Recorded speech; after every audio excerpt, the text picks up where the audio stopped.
All right. While we're still under a caution, I want you to go back out on that track and hit the Porsche car. Hit the Porsche car? Hit the Porsche car! What for? Because you've hit every other goddamn thing out there. I want you to be perfect.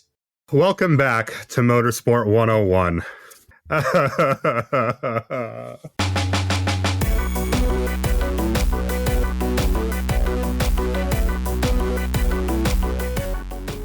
Was all RJ's idea. That's all on him. Welcome to episode 427 of Motorsport 101. I am your friendly neighborhood host, Dre Harrison, and welcome to a bonus episode.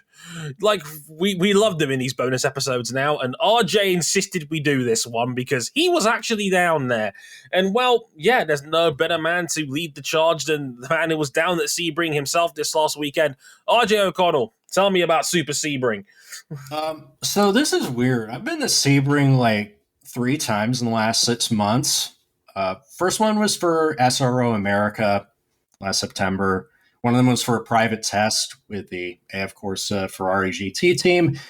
And then there was Super Sebring, which is, of course, the Mobile One 12 Hours of Sebring from the IMSA WeatherTech Sports Car Championship, and the 1,000 Miles of Sebring held the day before as part of the FIA World Endurance Championship, which insists that you call it WEC and not WEC, even though you don't call it ELMS, you call it ELMS. It's very consistent, but the reality is Sebring hits different when there's people there. It very much does from what I've seen, and the crowds were rowdy. Not so much in a likable sense for one Cam Buckley. Isn't that right, Cam? You know, I'm looking at the chart, and there is a distinct lack of respect for the bumps that went on, mainly in the IMSA race more than the WEC race. But you're at Sebring. You're supposed to respect the bumps. I would consider myself a bump respecter. I think I would consider all of us a bump respecter here. Yeah. Cool. We say it in the same tone of like some people would ironically call themselves women respecters. Oh, Jesus Christ. Bump respecters. We're very far apart on this. Respect my bumps or else, everybody. On this episode of Motorsport 101, this is what we call the Super Sebring Sports Car Special. See, alliteration. Who doesn't love that? As RJ quite rightly alluded to, we'll be talking about the 1,000 Miles of Sebring, the WEC Season Opener, and IMSA's 12 Hours of Sebring in one nice condensed package that goes over bumps a lot for a lot of miles, about 20 hours worth over the course of the weekend. I just want to know how Ben Keating and Lawrence Vantor's spines and asses feel, because they did both of these races. Ow. That was about like 20 hours of racing all in. Between, I'm not. Of course, they weren't in the cars for all of that time, but that's still. You'd hope not. They wouldn't be able to walk when they get out of the car. Oh God! Oh yeah, that dead leg feeling you get when you've been sat down for a really long time. That would be like times by 5 here. They got to get them out of their cars by crane. Good.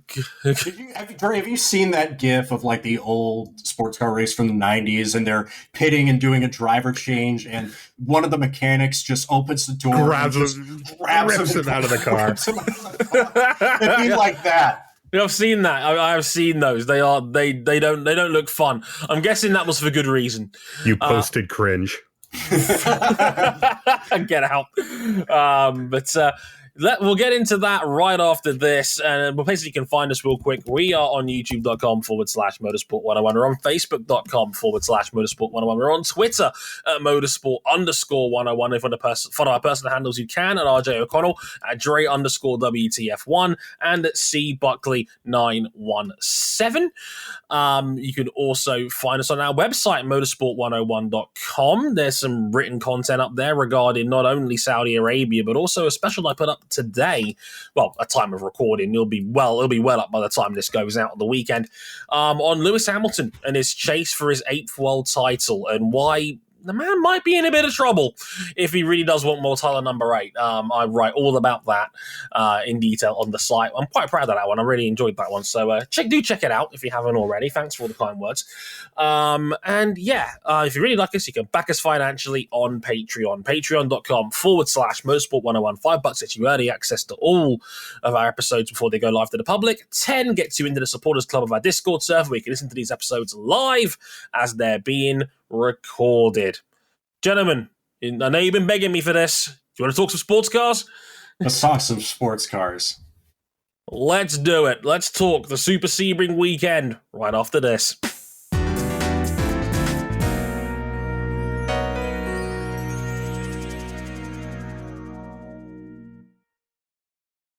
Started with World Endurance Championship. It's one of those weird things where you have a World Championship event on a Friday.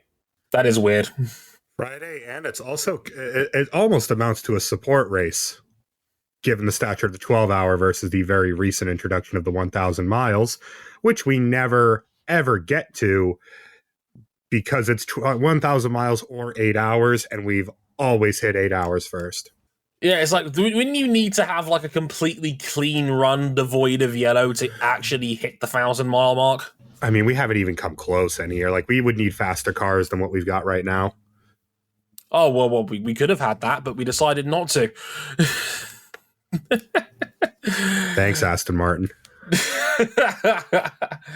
So what happened during the WEC pre-show, I should say, RJ? Well, Ferrari's beautiful new 499p hypercar took all the headlines in qualifying by winning the pole for the first round of the 2023 FIA World Endurance Championship. But in the end, the established powers of Toyota Gazoo Racing went on to win the race, headed by the number 7 of Mike Conway, Coach Kamui Kobayashi, who was, of course, driver and team manager, and getting a Sebring redemption after stuffing his car in the wall a year ago, Jose Maria Lopez. The 2-lap margin of victory between the two Toyotas and the number 50 Ferrari of Antonio Fuoco, Miguel Molina, and Nicholas Nielsen was not purely down to pace, but it does reinforce one thing that I think was very evident. Toyota are the benchmark that everyone else has to catch. Hang on. I got to ask you because forgive me. I'm letting RJ take the point for most of this show because obviously I'm not the big sports car guy, but I have to ask, like, Toyota now has officially a Coach K. Coach K has had a Coach K.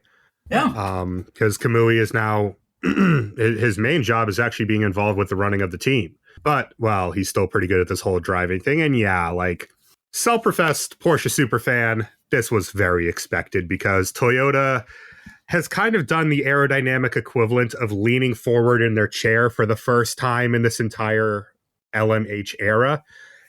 They more or less brought a brand new evolution of this car that has been running for about 3 years to Sebring. All new aero, front to back, brand new suspension, reinforced drivetrain, and it mopped the floor with everyone. You'd expect that of a car that's got 3 years of not only testing time, but racing hours on its mechanicals and run by a team which at this point is operationally really damn solid.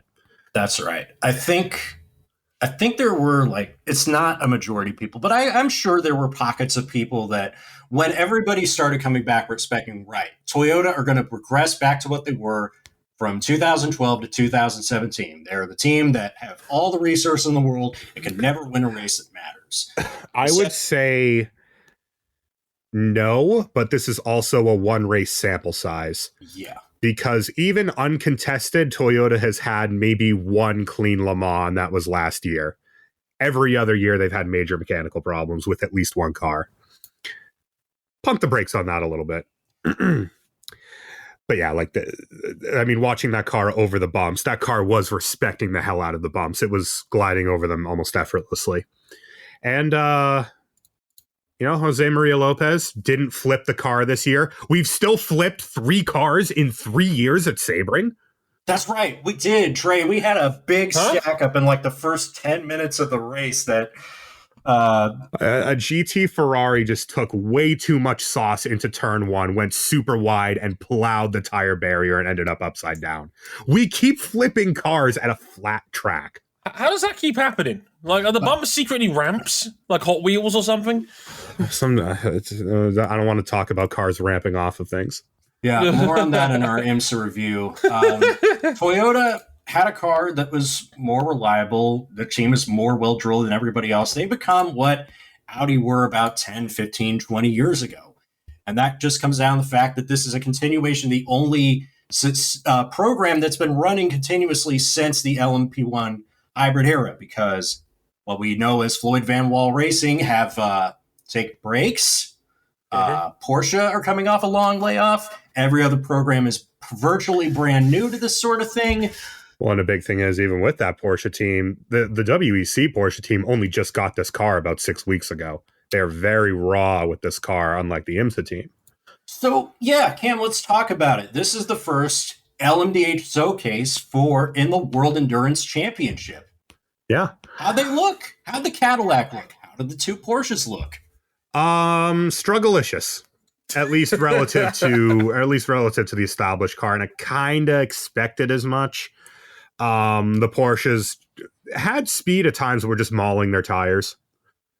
Again, I think that's a bit of a symptom of this team being very raw with this car. I'm not worried. I will worry about the Porsches if they're like this 6 months down the line from now.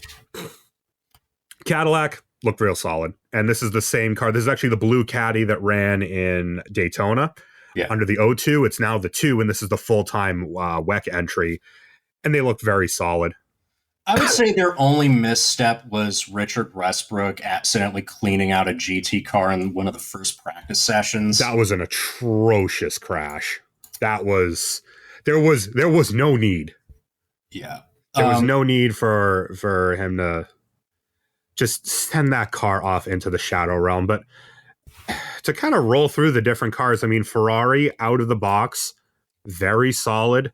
It wouldn't be Ferrari without a couple operational errors, but this is not the Formula One team. This is AF Corsa, who are class. And generally, the 50 car, other than I think it was a full course yellow infringement, clean race, no real reliability issues to speak of. The other car, the 51 car, got caught up with the GT. It was one of those 6 of one, half a dozen of the other. You know, maybe he could have waited to pass. The GT also probably could have seen him a little better. I liked That's what one I of saw. those things. I liked what I saw out of the 499Ps. I really They look did. fine. For a first race to get pole position and like win the headlines going into race morning, I mean, that's a big success. You know how many big-time manufacturers that we're about to talk to that would have killed to have a first weekend out of the box just like that? Well, one of them is a big-time manufacturer, and the other two, well, they're just happy, I guess, to be here, maybe. But yeah, I mean, I don't like the disrespect to the 333 SP that people keep saying, oh, this is Ferrari's first time back in top-class sports car racing in 50 years. I did notice that. I was like, is the 333 SP dead to you people? Well, it was never really acknowledged much by Ferrari because it was basically a Ferrari contracted out to Dallara. Funny how that works, given this is also a car built by Dallara. Yeah, Dallara did have it. I guess it's more just like, I guess it's more just like Ferrari isn't directly involved in running this the way that they kind of weren't with the 333 SP. And the 333 SP is like their most successful prototype since the mid-'60s. It was a great car. Yeah. Practically kept sports car racing afloat in the mid-'90s. And for those of you who are listening and have never heard a 333 SP, look it up on YouTube, put on some headphones. You'll thank me later. There you go. Just go play like Forza Motorsport 2. Like that thing is god. Oh, yeah. Great game as well. I suppose we should get into, and yeah, like the Caddy ran reliably. The Porsches had very minor issues, but nothing big mechanical, nothing like what happened at Daytona. Yeah. They're very much the halves. Pretty much every one of the manufacturers you'd expect to be running okay all got to the end with at least one car with no real mechanical problems. Unfortunately, one of those manufacturers, well, they were mechanical problems. We'll get to the team that I mock relentlessly in our community later. We have to unpack a whole pile of shit with Peugeot. I will preface this with this. Van Wall, Bicolas, and Glickenhaus Racing were as struggle-licious as we expected, I disagree. I disagree. I think Van Wall had a very good debut. Yeah, because and this is considering this is a team. I wasn't even going to get into Jacques Villeneuve and his slow ass, but like other than the car not respecting the bumps and having a left rear suspension failure, which they fixed fast enough for a privateer entry with next to no money, they were fine.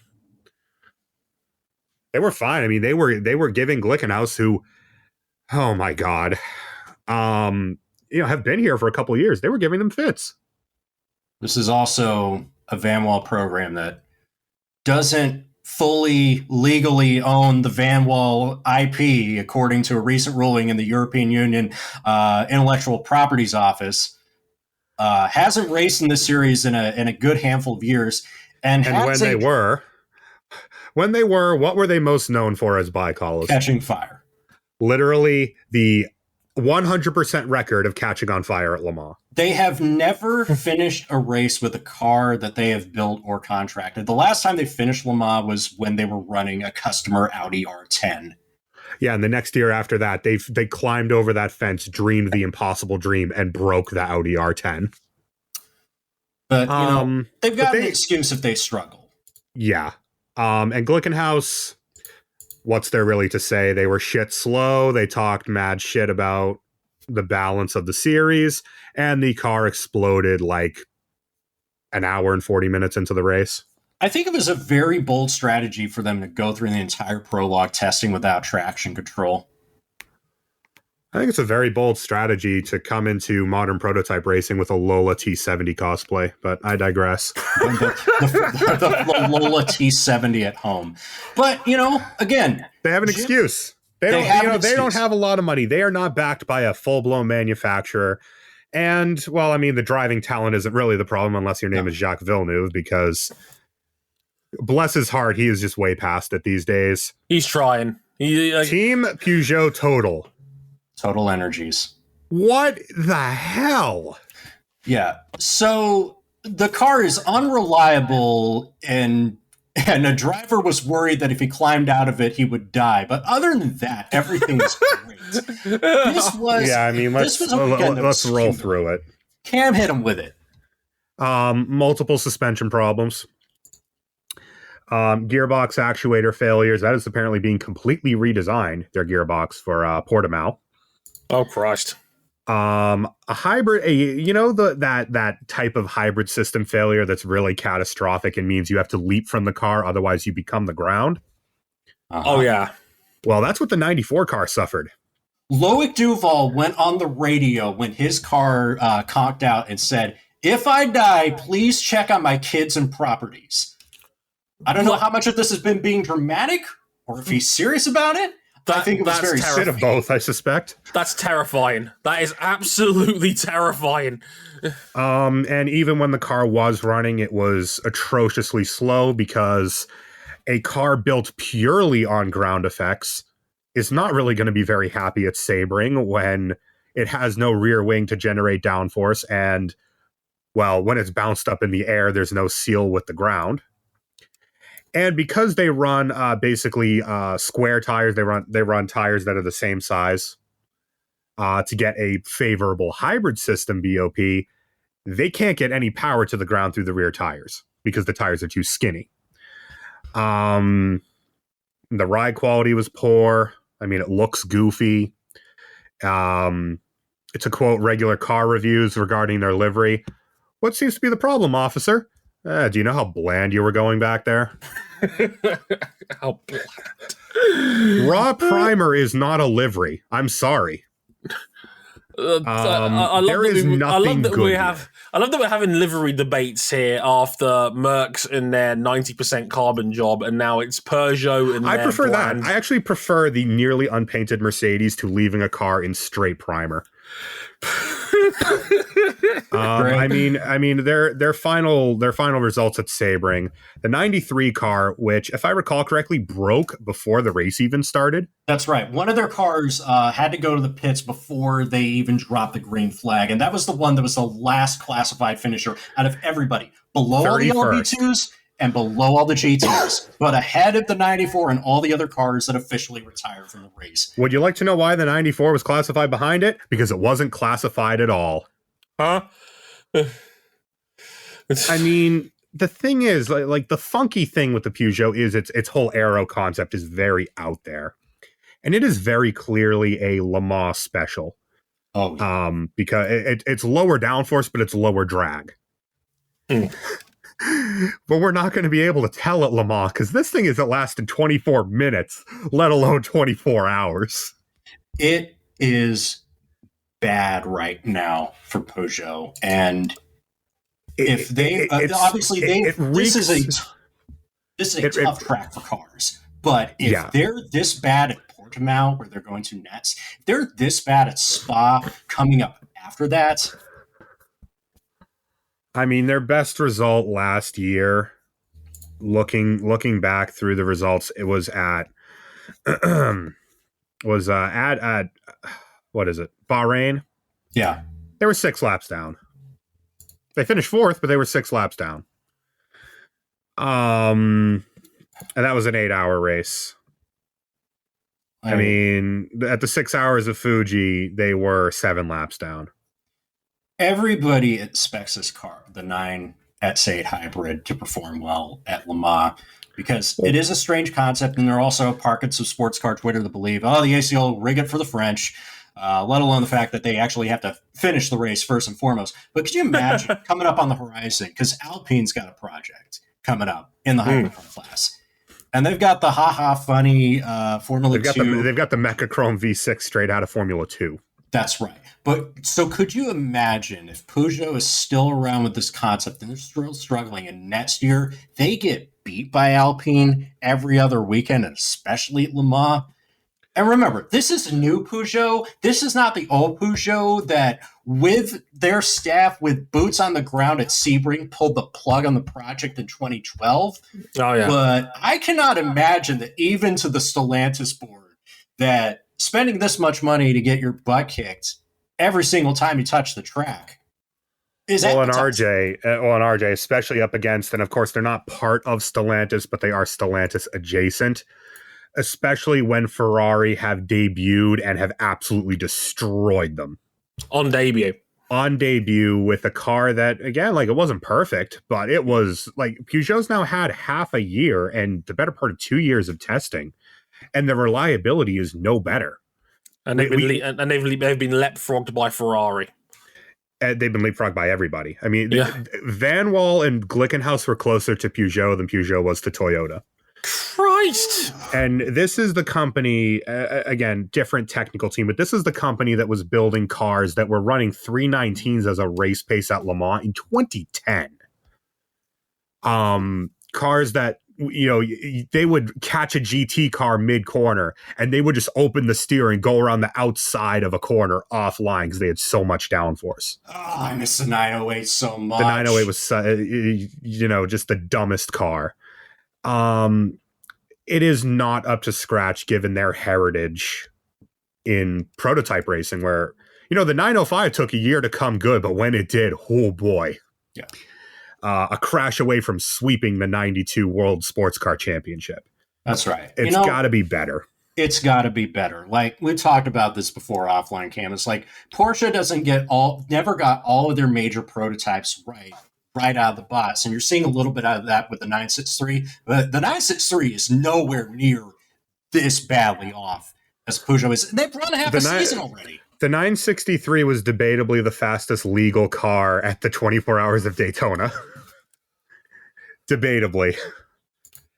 But, we saw with the 919. It took a better part of a year to get it right, but when they got it right, they ran the field over in 2015. The 908 was doing damage out of the box. The Peugeot they have too much history in prototype racing that is good for them to be this bad for this long. Yeah. Ferrari's excuse is that they've been either away from this for about 20 or 50 years. Ferrari doesn't need an excuse. Yeah. They got a podium on debut. Oh. A Ferrari program that we can respect on this podcast. That is right. That never happens on here. Yeah. A weird feeling. Yeah. I also like the fact that Antonio Fuoco's career has come full circle after he never quite panned out in single seaters, but still gets to shine on a world championship stage with Ferrari. I'll say this for the problems that the 51 car had. Antonio Giovinazzi was not the problem in that car. No, he was solid. Very, very solid. So Italian Jesus can go.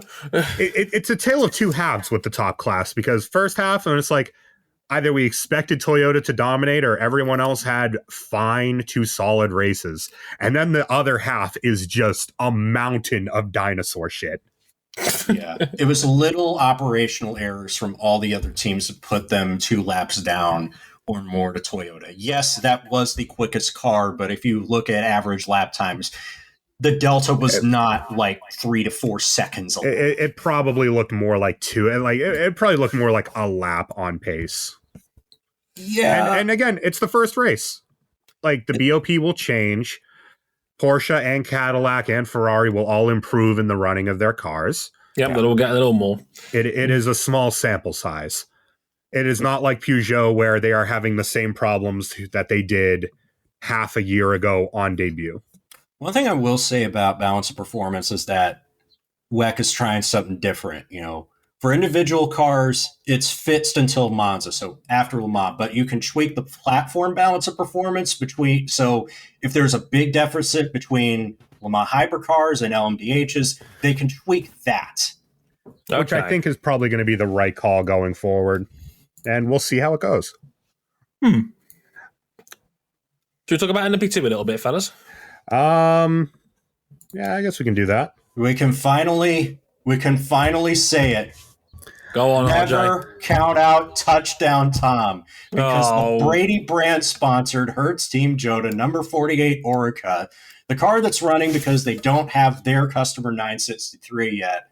Well, them won the class after Prema's number 63 car was leading, and then it ran out of fuel with about 10 minutes to go and dropped them down to third. Strugglicious. Yeah, I mean, kind of just confirms what we saw last year. Team Jota are real good right now. And they're going to be real good. Well, hopefully if they get their 963s, given that 2 of them were probably written off in the IMSA race. But yeah, I mean, it was pretty much a dogfight between them all race, as well as the WRT car. Not a lot else happened in LMP2. It was the focus on the lead battle, and then the rest was kind of just extra gravy. Yeah, it was also like a very good showcase for a driver like Will Stevens, you know, who is very quick and solid in the day. Imagine you give Will Stevens a car that's, you know, not 3 to 4 seconds off the pace on its very best days, and he can thrive. Yifei is going to be a very, very star. He was the first Chinese national to win a race in any class in the World Endurance Championship, and I can imagine that will not be the last time you see him up on the top step of the podium. Can I also give a shout out to Dorian Pan of Prema and oh yes, Jamie Chadwick has gotten a lot of plaudits as the leading woman in motorsport. I'm not even going to touch the gender critical stuff from last July, but it does feel weird that Chadwick is getting all the plug as the leading woman in motorsport, and Dorian Pan, who has been excellent in her field, is getting maybe a 20th of the coverage.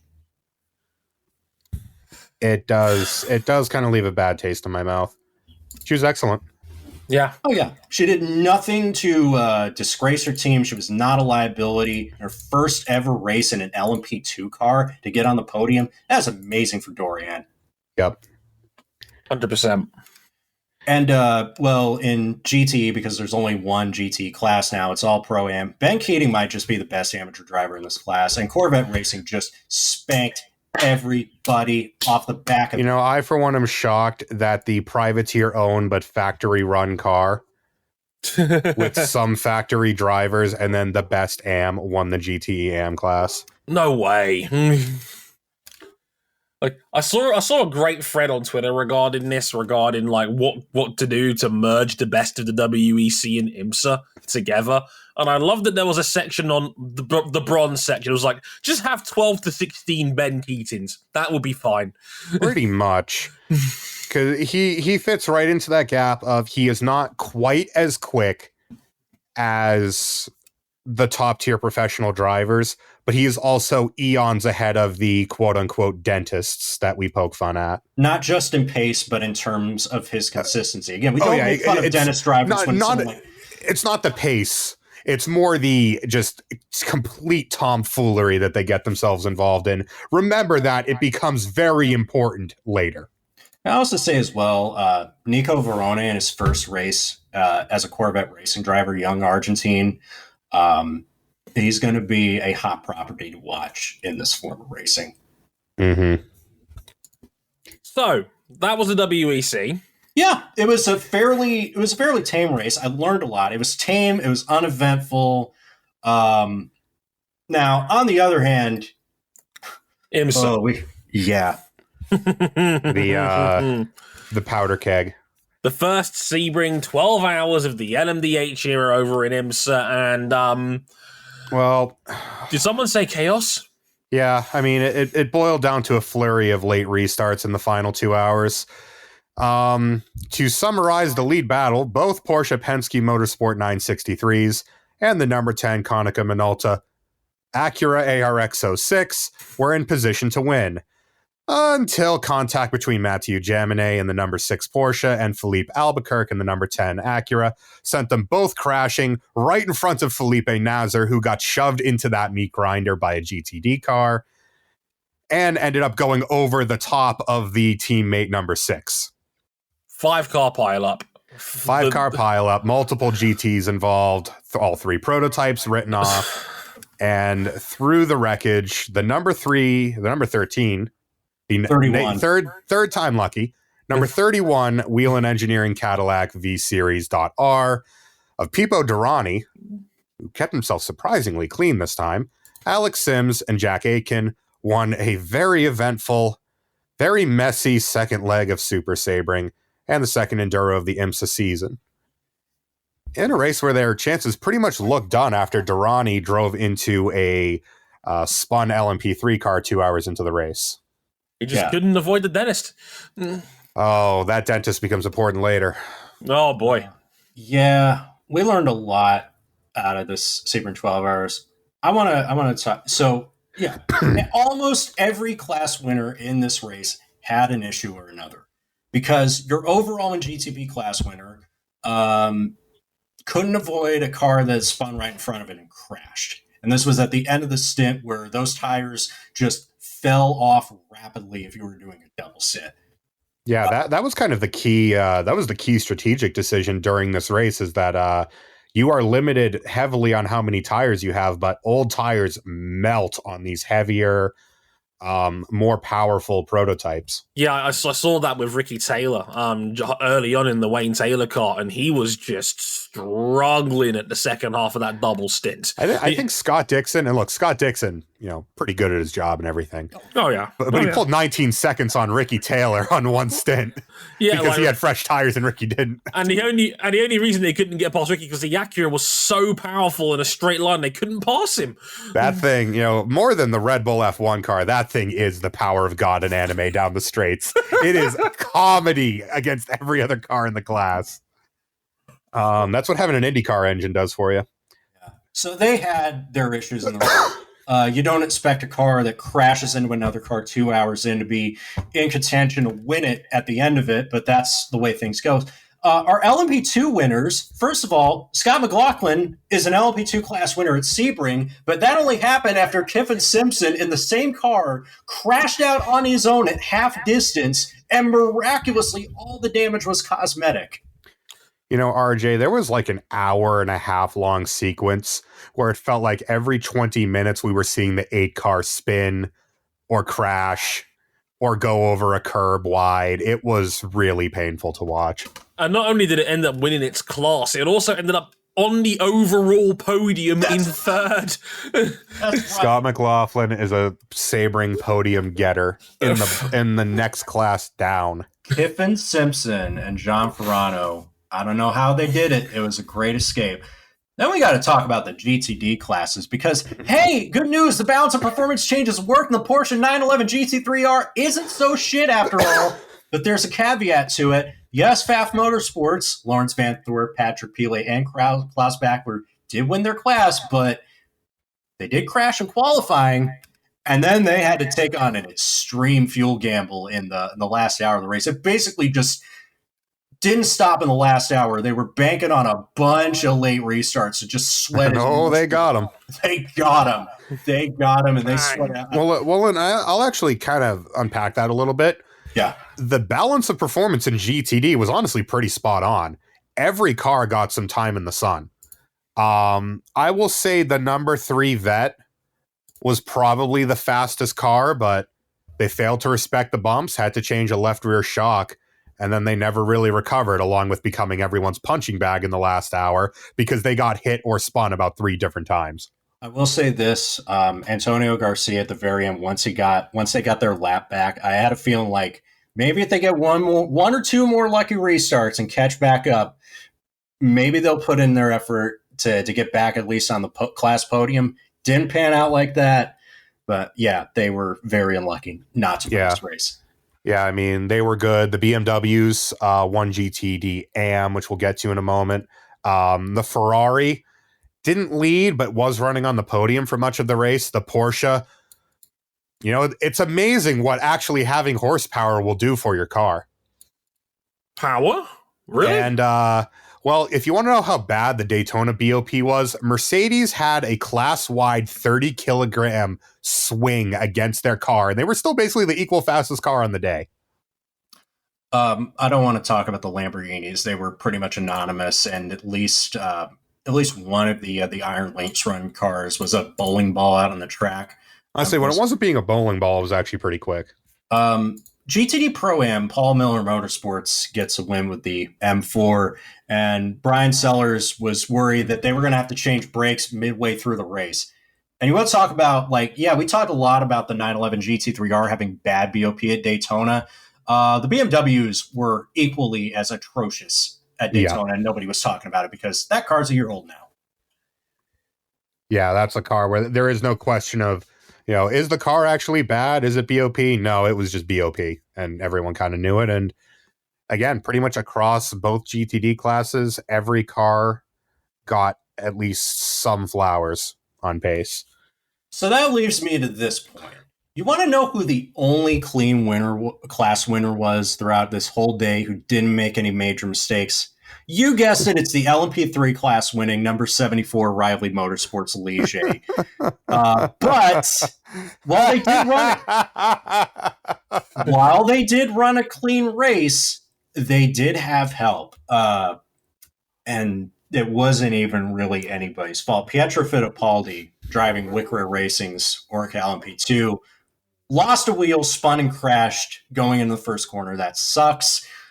The wheel flies up and hits the number 30 Junior 3 Motorsports car right on the left front quarter panel.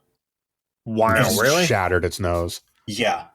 So in other words, we had a Connor Daly moment. We had quite literally a cartoon anvil fall from the sky onto the LMP3 class leader. Yeah, Garrett Grist was a very lucky young man that tire didn't hit him in the windshield. No kidding. Yeah, you know, the clean class LMP3. Sure. The thing is though, and there was one notable driver in LP3 that was very, very poor, but the driving standards in a lot of classes were just silly. Whether it was Robert Mao, Performance Tech Motorsports, driving into a car under the safety car. I want to talk about it. Or whether it was a safety car that who caused? Robert Mao. Oh. And who was driving that car when the 31 hit it earlier? That would also be Robert Mount. Now they officially gave him a 60-second stop and go penalty, but off the record, they did tell their team, like, he's not getting back in the car. He's done his 3 hours. Do not send him back out there on the track. Yeah, we had a driver. It is not often that we get a driver parked due to poor standards. Yikes. Yet, he just drove in a straight line directly into the back of the number 6 Porsche under yellow. That is so stupid. One of the stupidest things I've seen on a racetrack in recent times.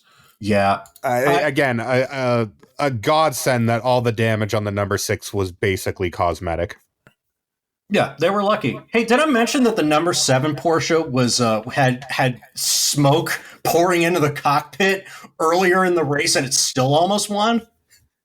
Yeah, and there was also the 01 Cadillac, which was really the dominant car on the day in being a little bit more gentle on the tires than everything else, right up until the point where they had what was termed a fuel distribution system issue. And it's quite a problem when the fuel is not being distributed to the engine anymore, and instead it is on fire everywhere else. Sebastian Bourdais got out of that car as it caught fire and just walked away and was like, from the lead. They pitted from the lead, little flame trail underneath the engine cover, stopped in the pit box, and just conflagration. It appears the fuel pump may have been bounced off the motor a little bit.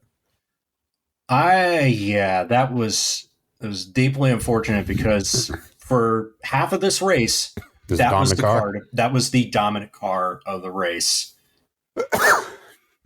Yeah, it was between them. BMW looked better. Yeah. The 25 car landed on the podium. The number 24 car didn't because it went out with a terminal engine problem due to terminal cooling problems. I will say that BMW looked like they've made genuine progress. Yes, the way that they got second place was very funny, but there were times where the 25 car, it was basically the car that got to the end without any real trouble in the GTP class. Every other car had a major issue. As mentioned, basically it was a run in through traffic. Philippe Albuquerque got the run, got alongside Jaminet. He had 2 wheels on the grass. Jaminet goes left to try and get around GT traffic, and, well, yeah.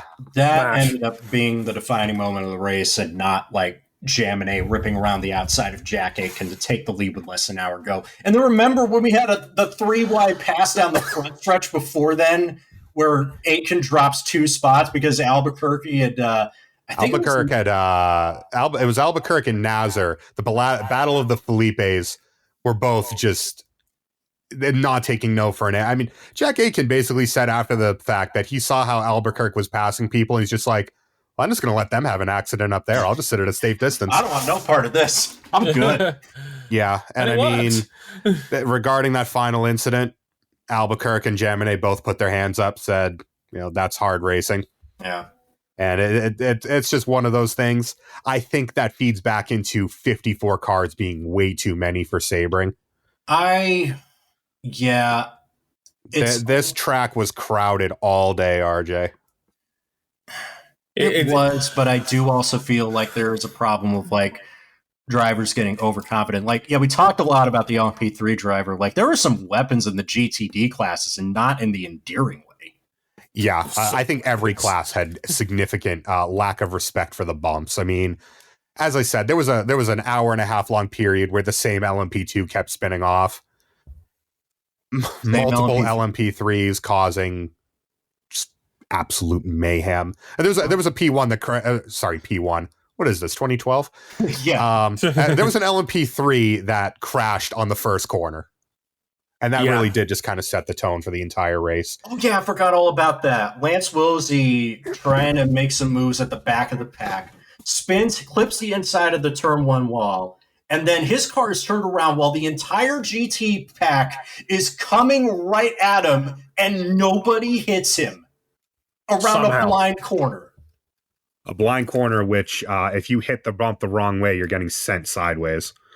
And this all came at a weekend where IMSA did announce that LMP2 in its current form is sticking around until 2025. It said LMP3 in the main series will wait and see. And I think that's kind of a precursor to like when you consider Abolish that it. when you consider that teams in the LMP3 class are already evaluating LMP2 programs, I think the writing is on the wall. They, as far as I'm concerned, they add nothing but meme factor. They were, yeah. Like, and don't get me wrong, I'd actually argue LMP2 was worse on the day, other than Robert Mao.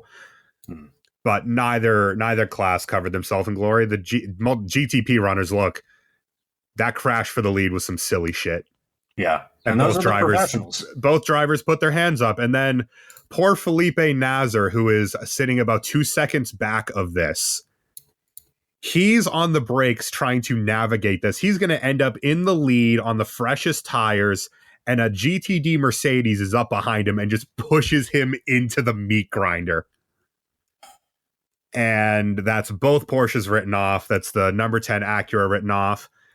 Now, there was another Acura in this race, and sadly, I was not here to discuss their transgressions on the last. Oh, yeah. I was not here for that because I was very sick, and I'm still actually badly injured and have surgery next week. I digress. First of all, good luck on that surgery. Yeah, we'll see, big man. Meyershank Racing, they've gone through their Deflategate scandal. They got the penalties of getting their points. Their engineers. They got the penalty of keeping a massively illegal win. But if you wanted karma for the Deflategate scandal, you got it. Thankfully, nobody got hurt, but they did lose a wheel with less than 2 hours to go. Yeah, left rear hub failed, and a wheel came off. They finished, I think, 6th in the class. They actually finished behind the 3 cars that got wiped out late on. I watched that race, and I was like, anytime the number 10 and the number 60 car were together, I'm just like, play nice. There's been stuff that has been written about it. Some stuff is being misreported. There's some stuff that off the record, I can say confidently that Meyershank Racing were not the only team that were bending the rules at Daytona. I'm not going to go into who else was in there, but what we can say is they were not the only ones. And a lot of stuff that's out there is being misreported. But I do think that a lot of people want to see they get their comeuppance. Did you see the low pressure T-shirt guy? I did see that. Well, I saw that. I heard from multiple people with boots on the ground that Meyershank basically were practically hiding all weekend. Like their staff didn't want to talk to anybody about anything. No, and to be fair, that's understandable. That's their decision to make. And the prevailing rumor, also from boots on the ground, that Honda have really, really not taken kindly to what they did.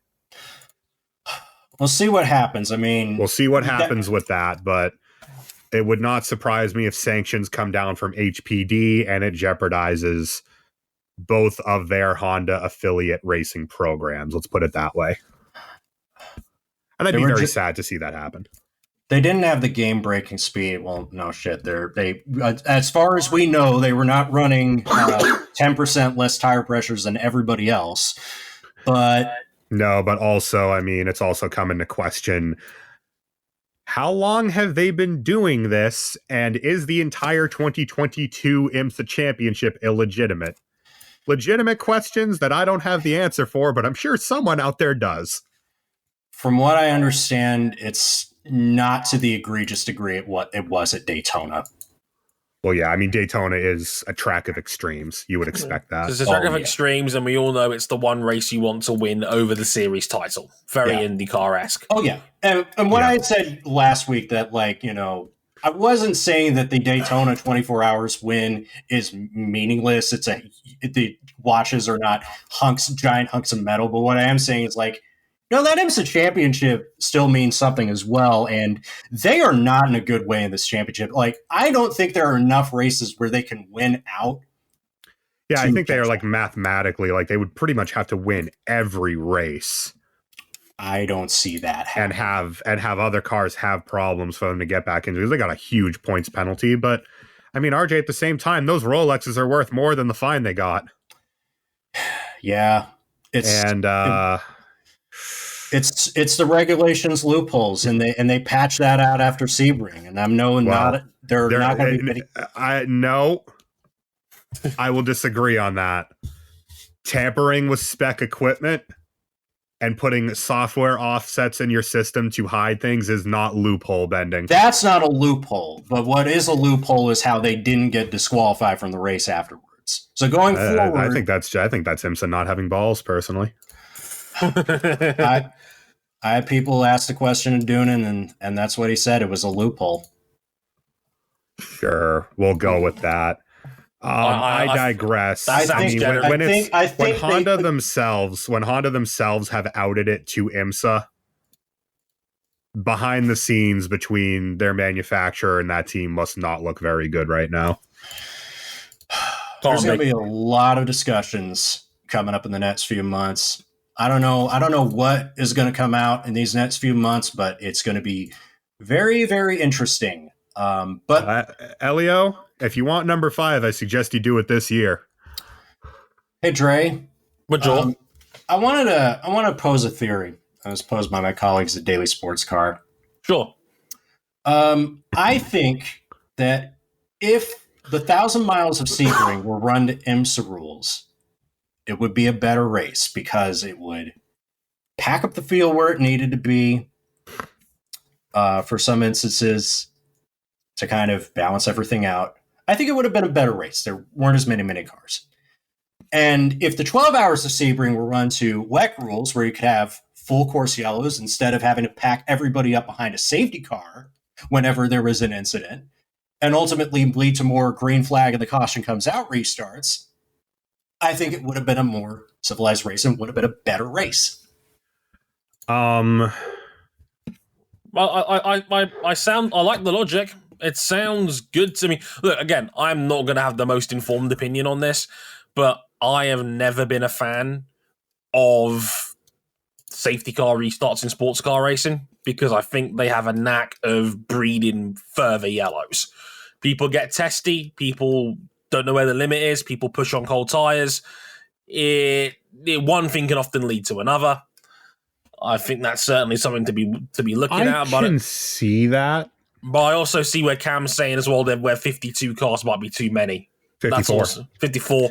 That's a lot. I think the issues on safety cars with IMSA were much more a product of way too many cars and way too little respect between drivers because, I mean, much like what it feels like with IndyCar and NASCAR at this point, it feels like the respect between not only different classes but different drivers in those classes is at an all-time low. I mean, again, that crash for the lead was just a total lack of respect for the law. I would prefer to see neither, honestly, because I think that the WEC race, by its nature and how the cars were spread out and how the classes were spread out, did have a lot of field spread and wasn't all that exciting. And that's honestly okay. Yeah. I would take more of that with better car balance to more naturally put the field together. And I think we'll get there as a result of that, as RJ had mentioned, the platform balancing. However, I also really do not want to see, to Dre's point, more safety cars that are thrown for the sake of bunching up the field. Because in IMSA's case, we saw a lot of that. They were way too long. We had a couple of cautions last what felt like 40 minutes to do the class split, which for me is just unacceptable. We had a longer caution to clear up one spun LMP3 than we did for a 4-car destroyed pileup with 15 minutes to go because they actually pulled their finger out when it was time to get the track ready for a green flag finish. Funny how that works. And just in general, I feel like IMSA could very much benefit from Code 60. And what's Code 60? If you don't mind me asking. That's full course yellow. Okay, full course yellow, basically almost like virtual safety car. Gotcha.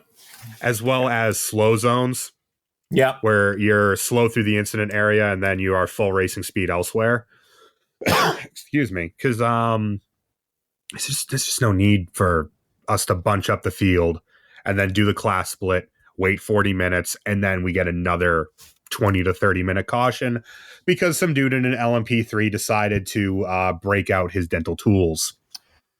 I'm like, IMSA races are generally fun, like shorter IMSA races where you get close. And the driving standards at Daytona, by and large, were very good. Yeah. And it was about more cars than we had this time, and granted, a much larger and smoother track, but this was not cutting it. And this is at a place where I'm sure there have been more cars enter that didn't have this much level of disrespect for one another in the limits of the track.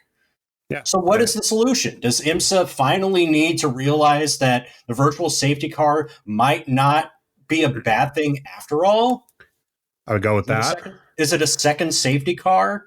I would go with virtual safety car. I would go with the slow zones. I would fire the entirety of the LMP3 class into the sun. And I would up what is required for a driving license to compete in IMSA in LMP2. Because there was way too much garbage going on in LMP2 in cars that are way too fast to pull that shit on. LMP2s are not that much slower than GTPs.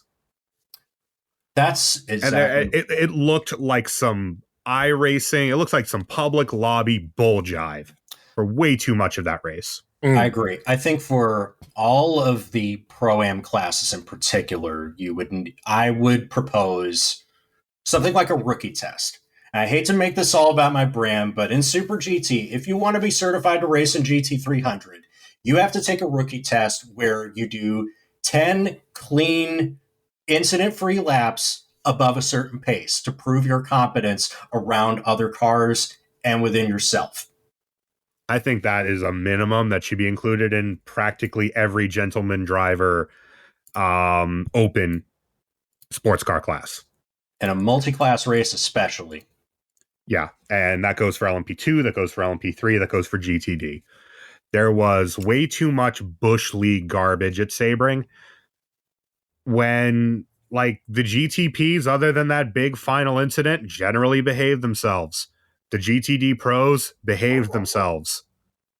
And every other class was a complete train wreck. Mm.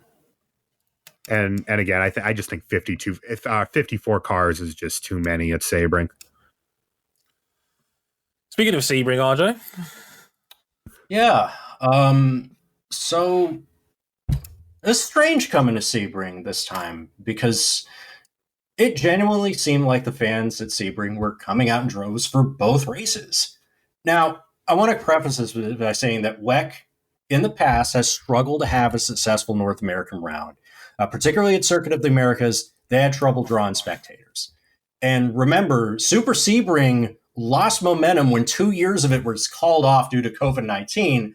But looking around the crowd, and I know that like Sebring's sprawling campus just like swallows up people, it seems like there were plenty of invested fans who came here and wanted to see two good races, which is naturally why we may have seen the last one of these, because the contract's up at the end of this year.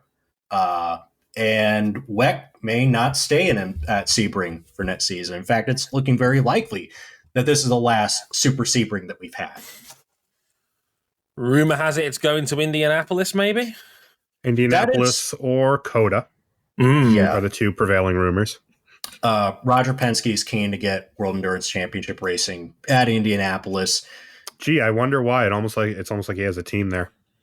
But lately, I'm hearing that Coda may be back on the calendar. Now, it's not the same Circuit of the Americas that was struggling pre-pandemic, pre-Drive to Survive boom that just got everybody to come out for the Formula One Grand Prix. But the problem is, at Circuit of the Americas, they have not yet found a way to bring in people for events that are not Formula One, if I'm not mistaken. Because like, doesn't MotoGP have an attendance problem there?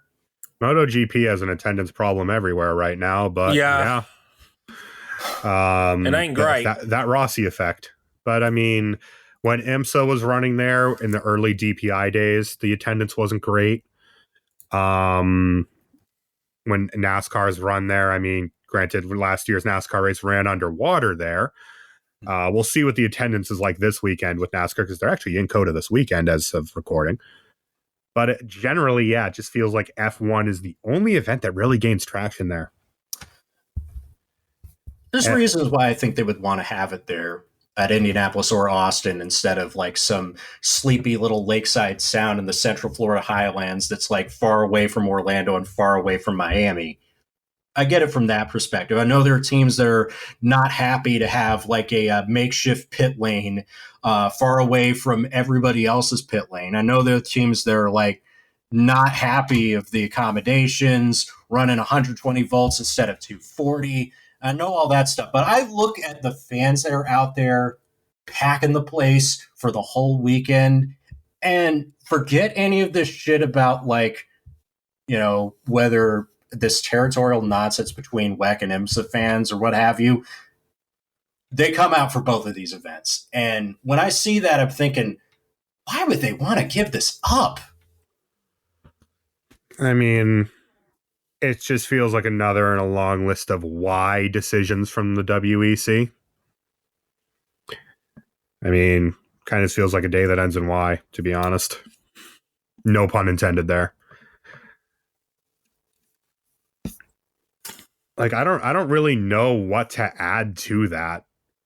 Like, I think it would be a mistake to get why not add another race in the Americas? I was like, well, I was gonna say, like, why is it one or the other?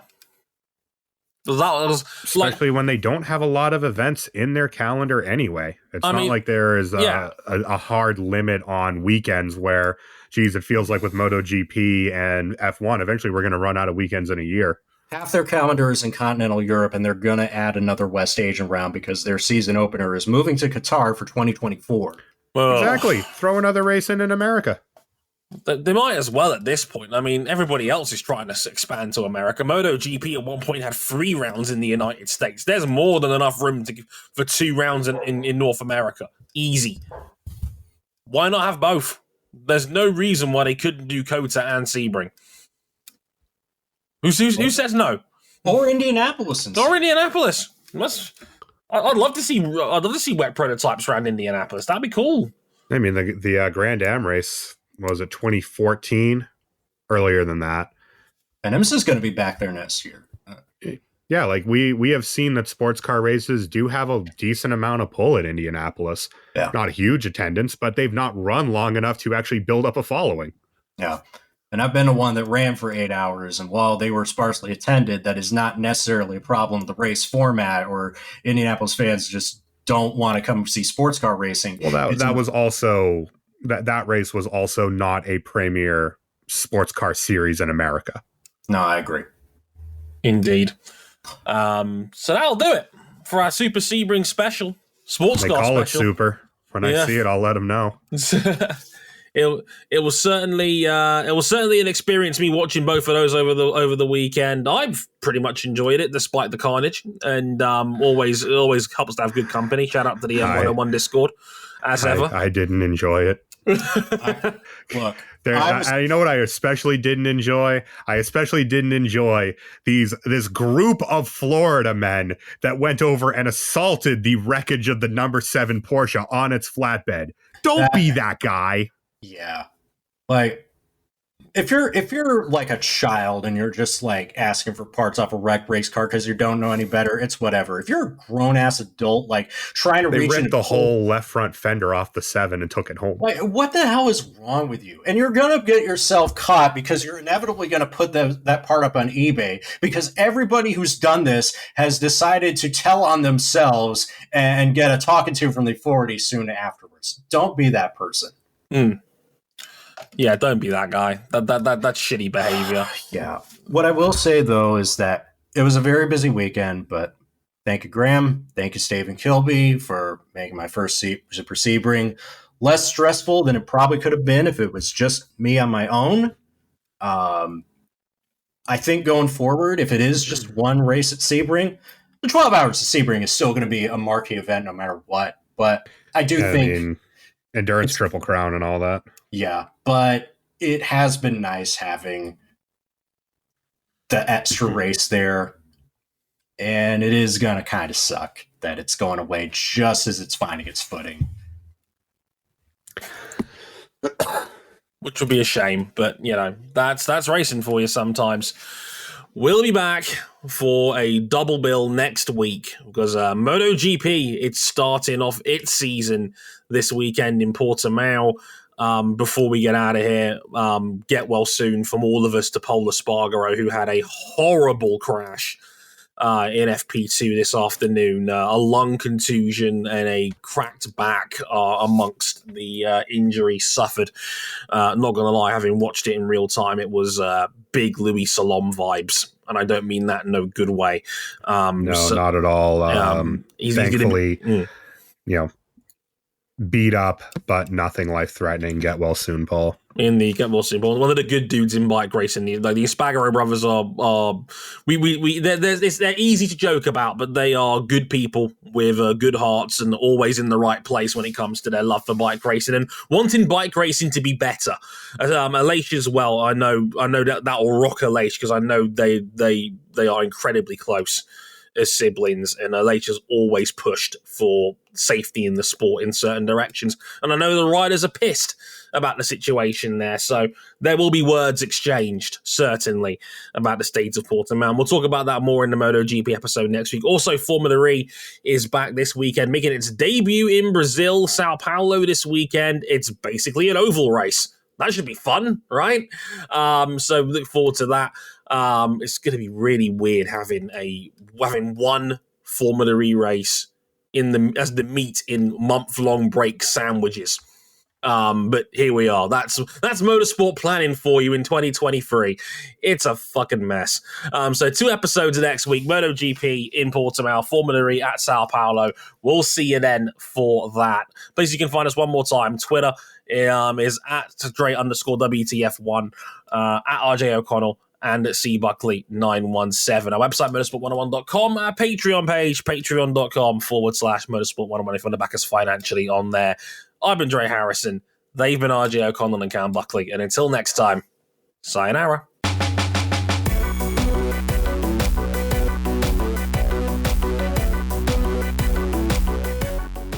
Y'all, Wawa convenience stores came in the clutch when nobody else would for a whole week at Sebring. But on the way back up, did you shop at Kunkelman Chevrolet? No, because I'm not passing through Harrisburg. Damn.